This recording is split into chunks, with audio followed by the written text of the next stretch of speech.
there are other things that we actually have to do to prepare for disasters, diba? To respond to disasters, to minimize the risk of disaster. Lalo na yung casualties, Christian.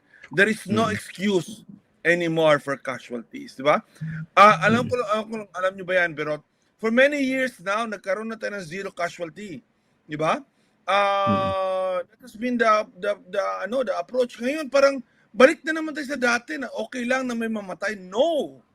Di ba? No, it's not okay na may mamamatay dahil sa disaster. Pwede yung sinabi ni President Marcos na hindi namin alam na magka-flash floods. Dapat alam natin magka-flash floods, di ba? We have the Project NOAA hazard maps to tell us na magfa-flash flood dyan. Sa buong Pilipinas, karamihan ng cities natin, municipalities, magfa-flash flood. So we have to prepare for that.